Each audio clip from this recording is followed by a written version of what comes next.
What if the version of you've been chasing is actually the one you've been trying to return to all along? The one before the noise, before the burnout, before you started shrinking to fit a life that never really fit you. This isn't about starting over, it's about returning.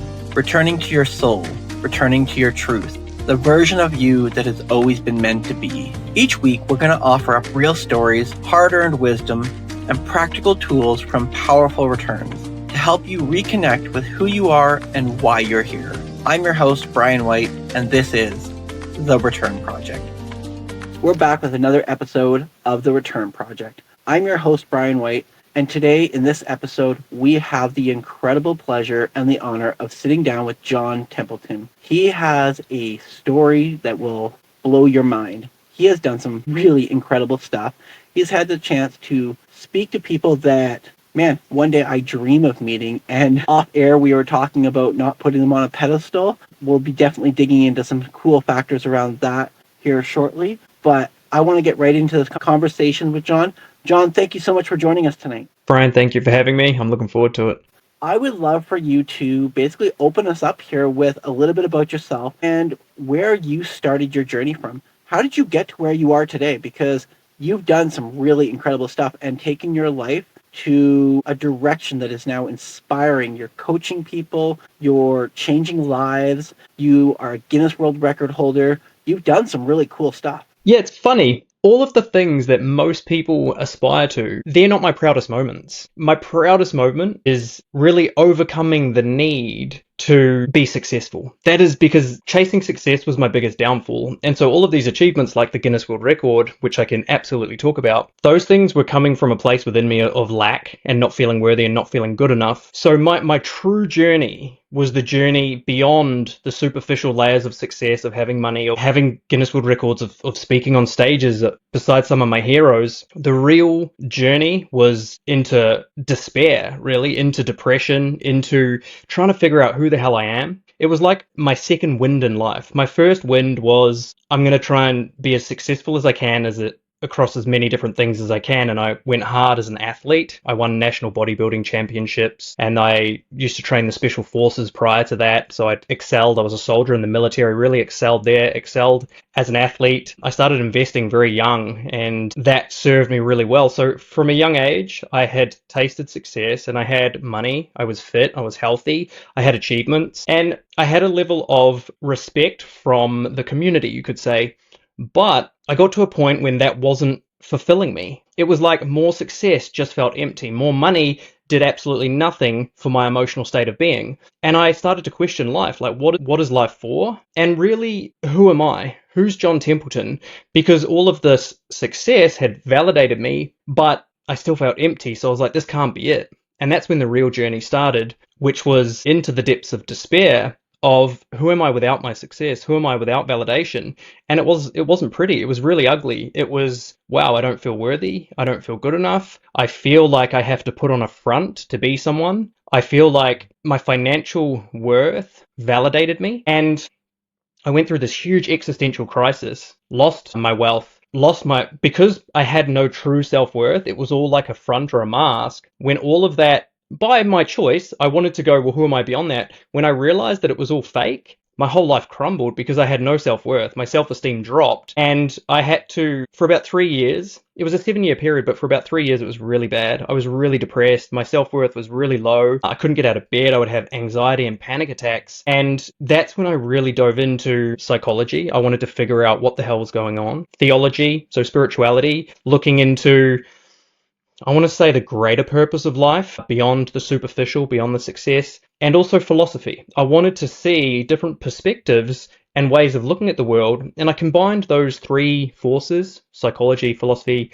theology, and put the pieces of my life and my mind back together again. And like I said, it took about 3 years, lots of pain, lots of crying, lots of confusion, massive amounts of confusion and anxiety, contemplating suicide because the pain I was in was just, my future looked bleak. And because I didn't know how to get out of it. When you're suffering now, you're not proud of your past, you're suffering now, and the future looks bleak. It's like, well, past, present, future, it's all not looking good. What's my exit plan? Luckily, I didn't do that. I kept learning and I kept growing. And that's when life, like true life, true life started after that, because it wasn't based on what do I need to do to prove a point. It came from having true self-worth, believing in myself, not because of past successes, but just because I'm enough as I am. This is where it was taking these people off of the pedestal and realizing that they're human, just like me. All of these incredible people I'd looked up to, they are human like me. They feel sad sometimes, they feel happy at other times. That process, and it took a lot of energy. That's what set me free, and that's why I was inspired to write a book, which I've just finished writing. It's called Authenticity, the Art and Science of Being Your True Self. It was that process that inspired me to write the book, and I have no attachment to the outcome. Whatever happens happens. I'm just in a really self-fulfilled space where I don't really need much, and I just get to do what I love doing and help people, like you said, and my book's a big part of that. Incredible. I would love to start us a little bit back at the beginning there. In the period of your life where you had what some would say everything. You had wealth. You had incredible things going for you. You had athletics. You had the body. You had what a lot of people would say was the perfect life at that time. And yet inside, you found yourself screaming for more, essentially. It wasn't making you happy.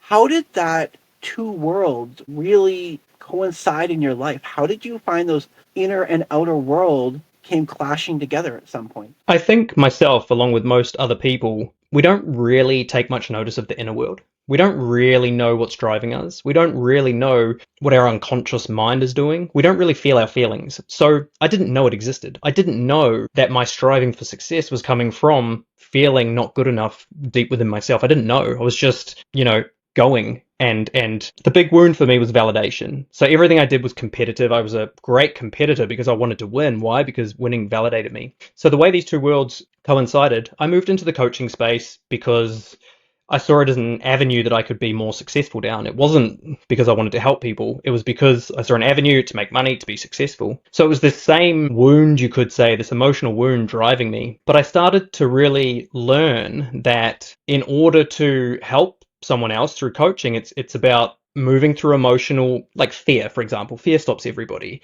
but so does shame, so does pride. So I started to realize that moving through emotions was a big part of empowering someone. And then, of course, if I wanted to help other people, I had to go through it myself first. And I remember saying to my first mentor that I want to experience the highest of highs and the lowest of lows, so that no matter who my client is in front of me, I can help them. And he said, be careful what you wish for. And he was right. Within a few years, my life had started to fall apart. COVID happened. All of my events, I was running a retreat at the time. We had to cancel that. All the money had gone out running these events, marketing costs, everything. And I couldn't bring that money back in. Plus, I had to pay refunds. So it just ruined me financially. And as the walls started caving in, that's when I started, the despair kicked in. As my wealth dropped really quickly, my self-worth or my self-esteem dropped, and it all came to a head. And so I set out to explore emotions more thoroughly. There's a book called Transcending the Levels of Consciousness by David Hawkins, and it's about reaching enlightenment. And a big part of it is moving through our emotions. That was the first book I read. And then I just went on a reading spree of every book I could get my hands on. And this is where the two worlds came together, because I started to realize that the success I was chasing and moving through emotions, they couldn't exist simultaneously. Because when we strive for success, it's usually because we've got painful emotions within us that are driving us. So it was the primary question on my mind used to be, how can I be the best? That's what drove me. How can I be the best? And then after realizing this, it changed to how can I live the most fulfilling life possible? And those two questions drove different actions within my life. One drove me to ignore my emotions and just try and succeed. The other one drove me to work through my emotions. And I wanted fulfillment, because when money came in and I didn't feel any different, it's like that reaches a point where it's nihilism in a way. There's two pathways to nihilism. There's give up on everything and become nihilistic, or there's attain everything and you get to the same destination. It's at both ends. And so the middle path really is the path. And that's when I started to go, the outside world cannot fulfill me. It doesn't matter if I achieve something or attain something, it just can't do it. It can make you happy for a period of time. It can make you sad for a period of time, but fulfillment, It cannot be done from anything outside of us. And I realized that. And so I just went, okay, well, if the stuff I've been chasing is not the way, well, then what is the way? Inwards, go inwards. And I tell you, when you start going in, there are some emotions there that are grim and took me to some pretty dark places, but it was a very enlightening process, realizing that all of these beliefs I had, all of these thoughts I had about myself, about the world, they were just keeping me stuck in these repetitive cycles. And I think the most liberating thing a person can do, and eventually I believe everyone will reach this point, eventually we'll get to a point, and I love the name of this podcast, The Return Project, and we said before, it's like returning to your soul. That is the only thing that a person can do that will bring them fulfillment and inspire them. That's like the seed of who you are as a being, and that is the only thing that holds the power to give us a fulfilling life that we're inspired to live. So we talk about having a fulfilling life, but I also want to dig into when you were at your lowest of lows and the world was dark and gloomy and the walls were caving in around you.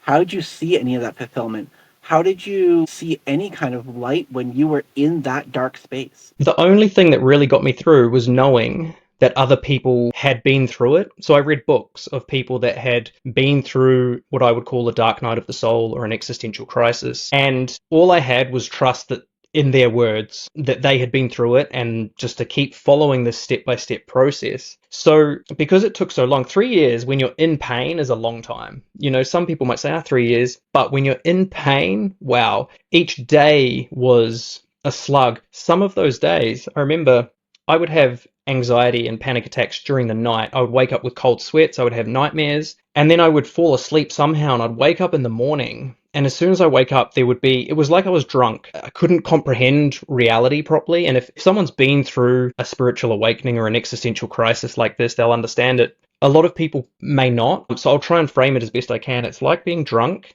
You're very, very confused. You don't know what to do. And your mind and your emotions they're completely controlling you. So I would sit on the side of my bed, breathing rapidly, having panic attacks. And there was one day specifically I'm thinking about right now where I said to myself, just think one positive thought. Just do that. Like if that's what your success is for today, just think one positive thought. And so all of my grand dreams I had completely pushed aside. And like a massive achievement for me was thinking one positive thought. And I sat down because there was so much going wrong with my life, you could say. My mind wanted to think about all of the problems I was facing, but all that did was bring more frustration, depression, fear out, and it just kept me in this loop. And so I thought, one positive thought, one positive thought. And so I just tried to find one positive thing about my life, and I had that positive thought, and for a moment, it changed the way I felt. And because our thoughts and feelings work in cycles, because I felt different, I started to think slightly different.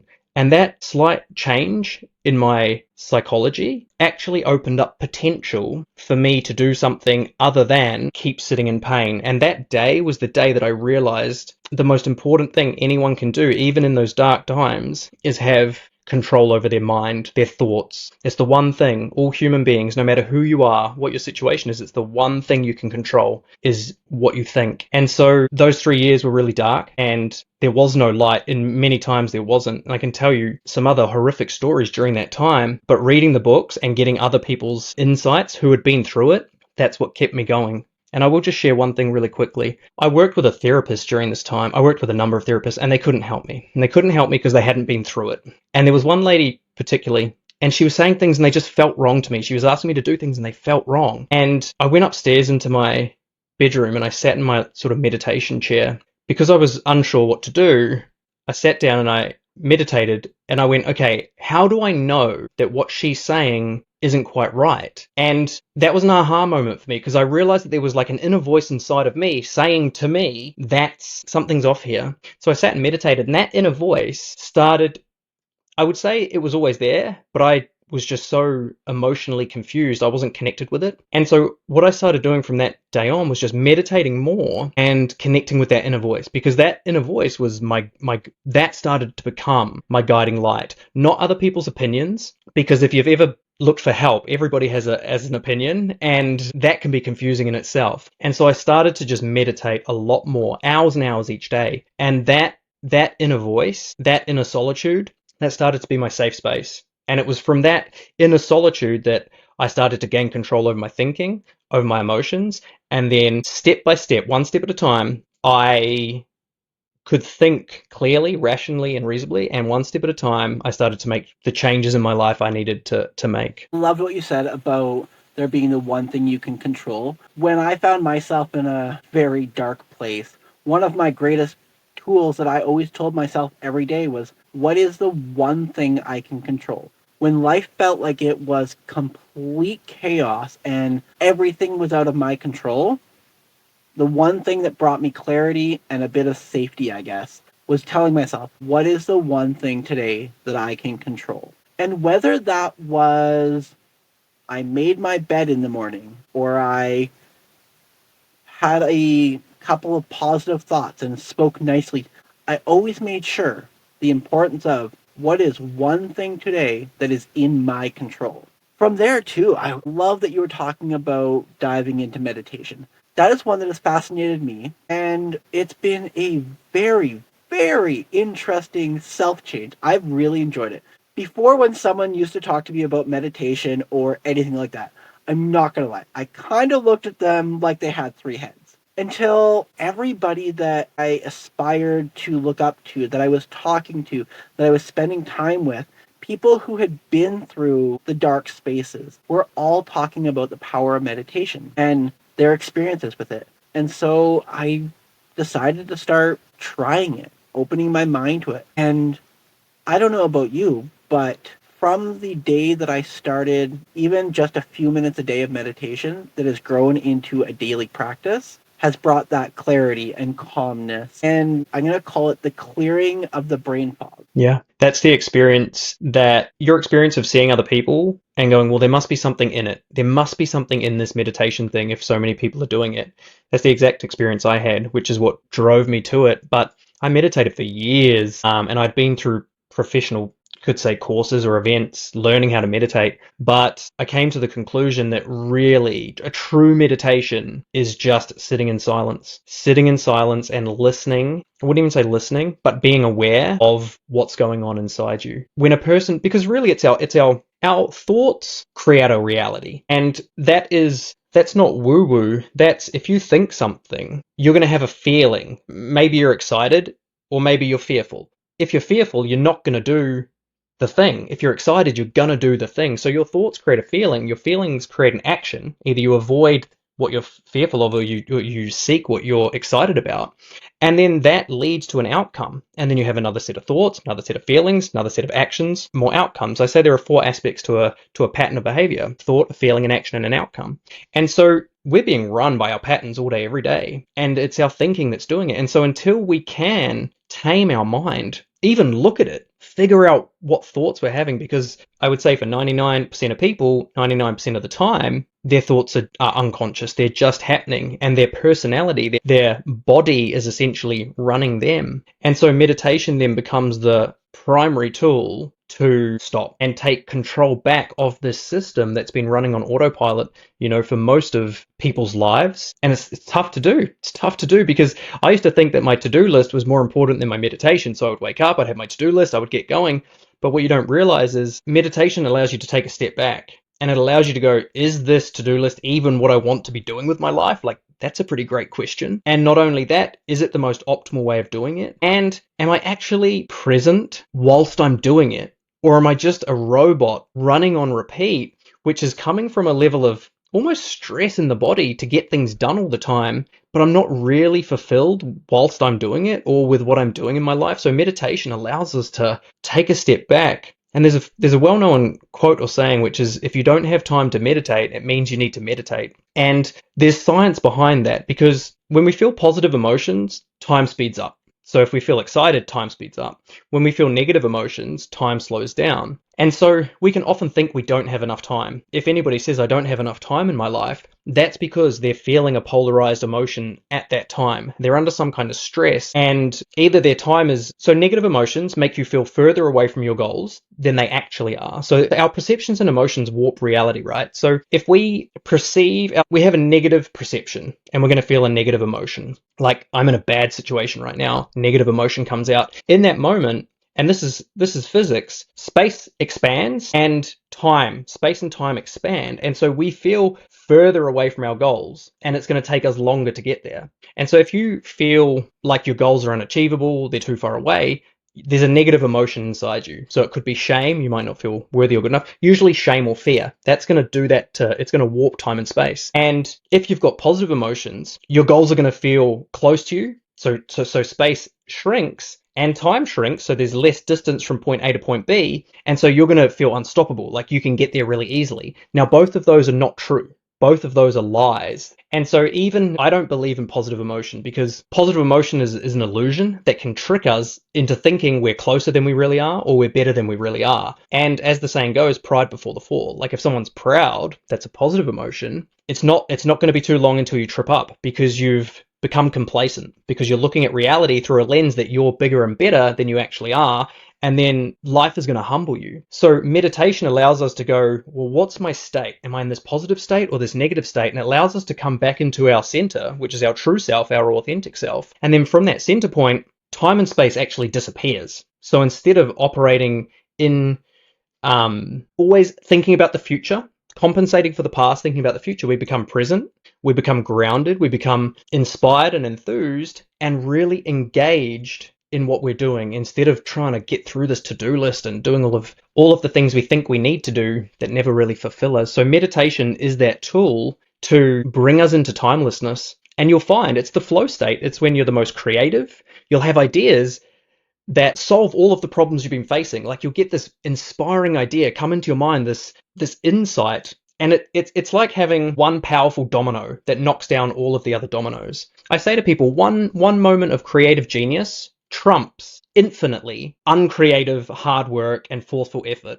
If you can create something that's unique in the world, competition disappears. You don't have to compete anymore because it's unique. There's nothing else like it. And for you to do that, you need to be connected to who you are. You need to be connected to your soul. And so being authentic, being ourselves, reaching that center point, and meditation is a great tool for it, that becomes the ultimate superpower, because it just puts you into the ultimate creative state where you're just being yourself. And that's where magic starts to flow out from inside of you. There was so much in there, but I want to jump back to a piece that you said you don't believe in positive emotion. I want us to break into that a little bit, and so our audience doesn't get that mixed up with, how do you differentiate positive emotion and happiness? Happiness is a positive emotion, and I don't believe in it. And I'll break it all down, because what I'm going to say is going to be controversial. But for people to evolve, there has to be a paradigm shift. And I want to give people that paradigm shift. Otherwise, they're going to be stuck in, it's called karma in the spiritual traditions, but cycles of cause and effect, going around and around in circles in life. So I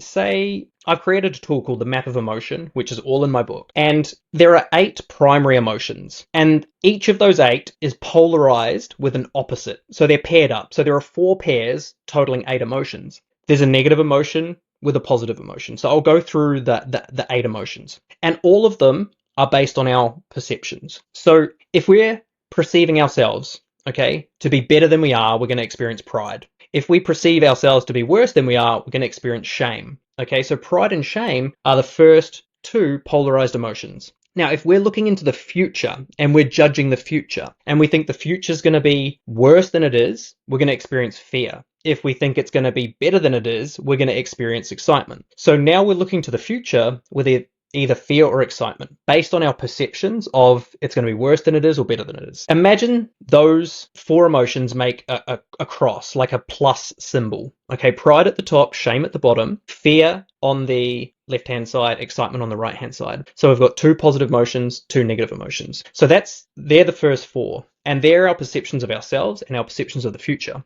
Now, there are 4 more to add. And these emotions occur when we're judging our life circumstances as either positive or negative. So if we're judging our life circumstances as positive, we're going to feel what you would call happy. In my map of emotion, I've got happy, but also elation. So we're high, we're up, we're feeling good. If our life circumstances are not going the way we want, we're going to feel sad. Okay, so happy and sad are a polarized pair. You could also fit in here elation, which is an extreme version of happiness, you're elated, and depression, so an extreme version of sadness. So elation and depression are life is going the way I want, life's not going the way I want. And the other two are also life is going the way I want, life isn't going the way I want, which is anger or rage and relief. Okay, so I'll say them again. We've got pride and shame, fear and excitement, happiness, sadness, or elation, depression, and then enraged and relieved. Now, they're the 8 primary emotions. All other emotional experiences come from those 8 emotions. And they're all based on our thinking. This is why it's so important for us to take control of our mind. Because you can imagine if we're thinking about our life circumstances and we're angry about it, we're then going to act out of that anger. And it's not going to be the most optimal response. Same with depression. If we're depressed with our life circumstances, not optimal, not inspired. But those are negative emotions, shame, fear. People intuitively go, well, obviously the negative emotions are bad, but the positive emotions are also bad. Okay? Because it's normal in life for people. This is what I was doing with my life. If you feel ashamed, you're going to chase pride because you want to feel better about yourself. We're always going to chase the opposite emotion. So if someone has depression within their body, they're going to chase happiness. They're going to look for happiness. But that just keeps us stuck on a cycle because as soon as you get what makes you happy, all of a sudden a bit of time passes and it doesn't quite fulfill you and you're sad again. And so you oscillate. Are you okay, I have to Bryan? jump in there. Like my brain just exploded there for a minute when you just said how when you're in depression, you're chasing happiness. And that just was huge on the aspect of it is so true. When you are in that dark space of depression and despair, on that bottom side of the polarized scale down there, you are just chasing it. And as you just were going into there, it's not fulfilling. It doesn't have I meaning. love it. Yeah. I'll carry on. So yes, this is where our unconscious mind is really important and understanding ourselves. Whatever is suppressed within us, we will chase the opposite. So if you see someone that's always happy, I can guarantee you inside them is sadness. There is something they're pushing down or they're avoiding, so they're always laughing or smiling. Someone who is like I used to be, needing validation all the time, I can guarantee you beneath that is shame. They don't feel worthy or good enough. So same as this is the most tricky one. If someone's always in a state of relief, they're always like relieved, they've got suppressed and repressed anger. Because if they were listening to that anger, they wouldn't be in a situation that they needed to escape and find relief from. Because anger can be a primitive fuel for getting what you want. If there are people in relationships that aren't getting what they want, or anyone, if you're not getting what you want in life, there is suppressed anger within you. If you let your anger start coming out a little bit, not as aggression, but as assertiveness, you're going to start putting your foot down. So whatever we've suppressed inside, we're going to express the opposite externally. So excitement is the one that trips a lot of people up because they're like, but don't we want a positive future? But here's the thing. If we're chasing a positive future, it means we're not happy with the present. And if we're not happy with the present right now, then no future will ever make you happy because it will be transient. You'll get it, it'll dissolve, it'll be gone, and then you're going to look for something else. So so this is motivation, right? If we're avoiding a negative to attain a positive, that is motivation. And if someone's motivated, they're not inspired. Now, there's nothing wrong with motivation. When we're hungry, we eat. That's normal. That's motivation. The pain of hunger pushes us to get the pleasure of satisfying that hunger. So I don't want to condemn it as a bad thing, but it's not our soul driving us. It's our psychology and our personality that's driving us. So to get beyond this motivation, what we need to do is center ourselves. And this is where healing will come into it. And this is meditation helps us find our center. But we still have beliefs or ways of looking at the world that are not optimal. And meditation can't necessarily just make them disappear. So meditation helps us find our center. Contemplation is what I use to then dissolve the thoughts and ideas that are deep rooted within me or someone I'm working with that are pulling me into fear, or they're pulling me into excitement, or they're pulling me into shame. So if I have a moment of not feeling good about myself, I know that in that moment, it's happening inside of me. I'm looking at myself as more negative than positive, which is not true. No one on earth everybody is perfectly balanced. You have your strengths and weaknesses. I have my strengths and weaknesses. When those are in a 1-to-1 balanced ratio, in that moment, that's when our authenticity falls out of us. Like we just come alive because we're not trying to be someone we're not. We can just say, hey, I'm not perfect. I don't need to be perfect, so I'm just going to be myself. Like, how's that for an idea? And so when we balance all of our perceptions, so we're no longer looking at the past with positive or negative, that was bad, that was good. We're no longer at the future, oh, I want that, I don't want that. And we're no longer judging our present life as this is wrong, it needs fixing, or this is right, I want to try and cling and hold on to it. When we can be totally surrendered and let go of all of that and be present, that's when we're free. That's when inspiration comes online, because we're not trying to move away from a negative to a positive. This is where people might get confused with positive emotions, because when we're in that centered point, we're grateful. In fact, gratitude is the gateway to getting there. Like, when we're grateful, we experience feelings of appreciation for ourselves, for lives, for others. We feel grateful. There's like a loving presence. We feel grounded. We enthusiastic. And so enthusiasm's a bit, excitement is about, I want this thing in the future. Enthusiasm is, I love what I'm doing now. So you could call these positive emotions. I don't, because I being grounded isn't really an emotion. It's just a feeling. I say there are five, I call them golden virtues that we experience when we're centered. We're present, we're authentic, we're grounded, we're enthused, and we're graceful. So when I say graceful, I mean we're not rushing, but we're also not walking slow. We're graceful. And not only are we graceful, but grace then occurs within our life, because we're not attached to outcomes. We're letting, call it the universe, synchronistically bring people or experiences to us without us forcing our way through life.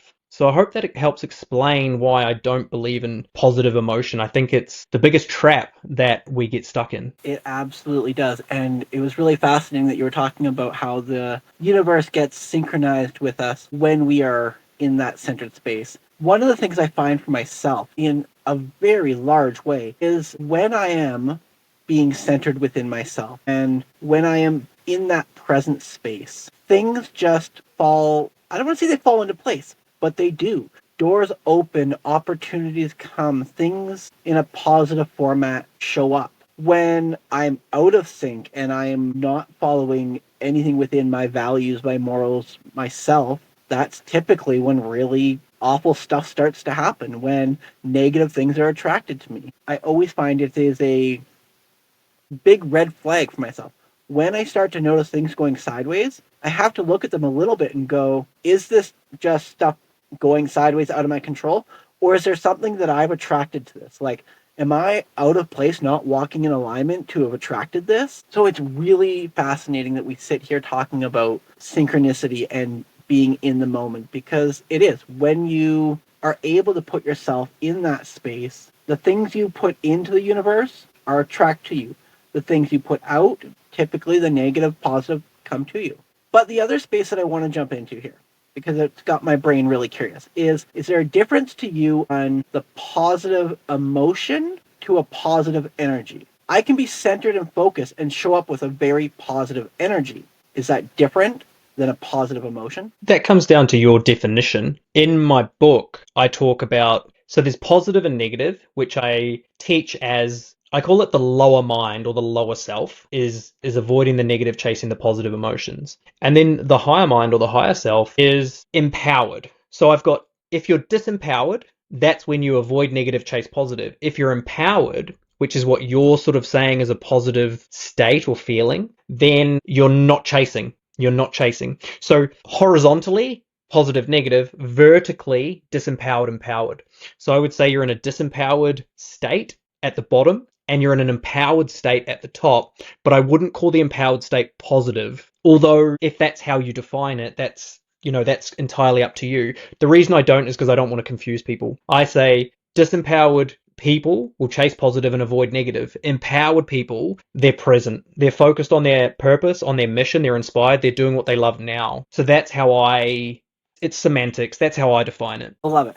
Let's jump back a little bit back to, you've brought yourself out of the space of darkness and you've really taken yourself on this journey to start reading books and learning and digging into yourself, and you've been meditating. How did that open the door into coaching? I was actually a coach prior, but I was coaching, I want to call it egotistical coaching. It was, I thought I was the man, pride. So I had positive thoughts of self. I was in my pride, and I was coaching from that place of pride, which isn't the most effective way. It's quite a masculine approach, quite a dominant approach, and it eventually kicked me in the ass. So I had studied in neurolinguistic programming, both up to the master level, and then dove into all other shadow work. So I had all of this knowledge, and this is the test of truth. I had all of this knowledge, and then I had to apply it to myself, and that is when my life fell apart. And a lot of people will say, well, I don't know if I want to do personal development or spiritual development if my life is going to fall apart, but I believe it has to. And I said this to you, I think, before we went on air. No magnificent person, and I'm going to use the word magnificent intentionally, no magnificent person has had it easy. It's impossible to be magnificent if you're expecting life to be easy. And so Les Brown has a quote, if you do what is hard, life will be easy. If you do what is easy, life will be hard. And so what's the hardest thing someone can do? I believe face their soul, like face their pain. Carl Jung, the psychiatrist, pretty much the grandfather of modern psychology, said people will do anything, no matter how absurd, to avoid facing themselves, their soul. So I had all the knowledge, and then I went, wow, let's apply it. And I applied it to myself. And that dark night of the soul, that identity crisis that follows, that's when it got dark. So I was a coach prior. And so I guess emerged out of it. I feel far more grounded as a coach now without just a different person. I just feel like I just feel so at peace with who I am that I know that my coaching will be effective because it's just a reflection of who I am. I don't need to try in a way. It's quite an effortless process. In the journey that you've taken, I'd love for you to share with our audience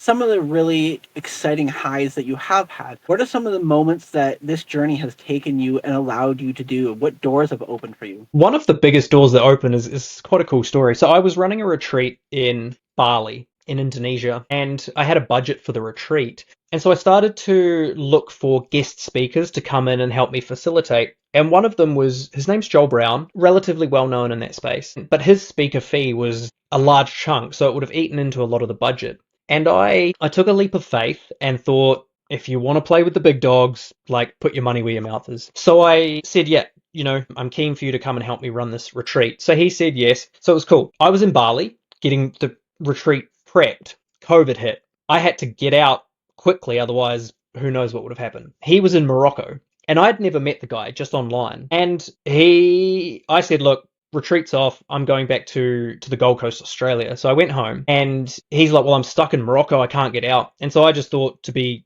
a friend, I'll see if I can find some flights for him to get out of there. So I searched online, found some flights, sent them to him. He messaged saying, random question, I'm thinking of coming to Australia. Would you be able to hold me up at your place for a couple of nights till I figure out what I'm doing? Because he actually lived in Bali, but he didn't want to go back to Bali. So I said, sure, that's fine. Anyway, I got back to Australia. 2 days later, this guy who I really admired and looked up to and had been very successful, his podcast, he's interviewed everyone you could imagine. He turns up on my doorstep with his suitcase, and we thought it would be a week maybe, but lockdown happened, and we ended up spending 6 months together during COVID and just becoming really, really great friends. Now, this guy was really well connected. He had spoken to Tony Robbins on his podcast, Joe Dispenza, all of the people in the personal development space that are really doing things. And he just connected me with people, and he's the one that actually got me in contact with Real Success Network, and they run events, and that's where I got to go and speak with Tony Robbins, John DeMartini. So it was all through having the courage to take that leap of faith, bring this guy in, and just expand my network. So that is what opened. That was a big door opening moment, and then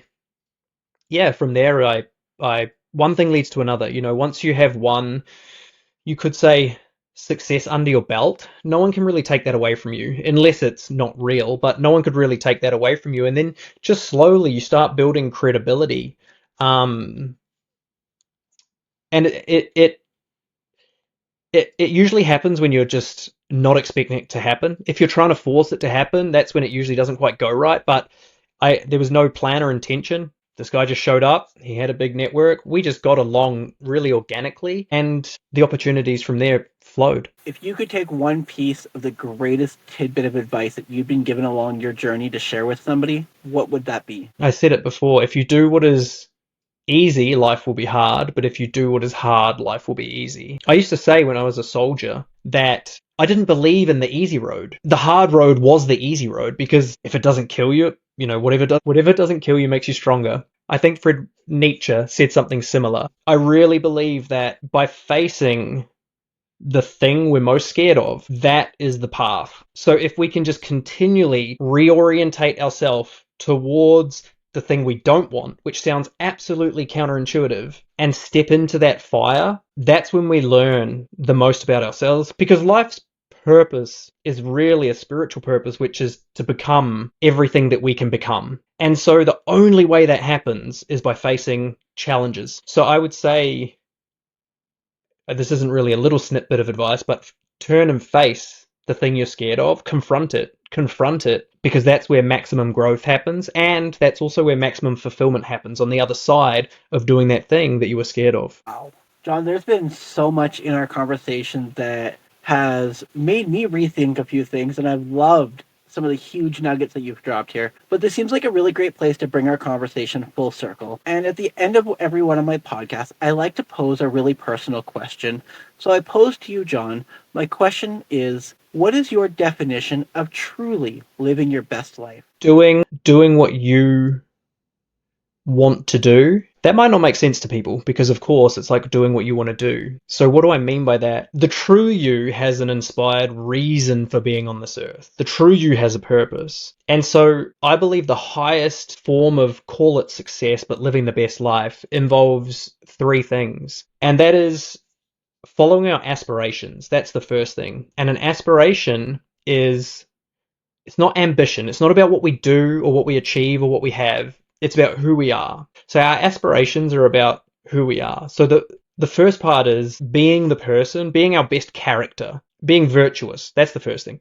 The second thing is contributing to others. So to live our best life, it has to involve a reciprocal gift to humanity, to the creation, to the thing that's bigger than ourselves. So being our best self, following the path that's most authentic to us, and contributing, and they should be evenly weighed, because if we take more than we give, or we give more than we take, we're out of equilibrium with nature. And then the highest point of living the best life, and I don't think it's possible to get there, and I think that's what makes it so beautiful, is it's what I call emanation, which is just emanating a loving presence and a loving radiance, whether you're cleaning the dishes, whether you're taking the dog for a walk, or whether you're doing what you love. If you can emanate a loving presence by being grateful, being appreciative, appreciating life, appreciating others, I feel like that's the best way to live life. And I don't think we can ever get there. So we're always working towards something, being more authentic, being more grateful, being more inspired, being more loving. I love it. John, thank you so much for taking the time to sit down with Thank you so much for taking the time to sit with us today. There has been massive value that I know you've just poured out to people here, and it's been a phenomenal reminder for myself to check back into my center and make sure that I am definitely finding that inner space that I need to be in.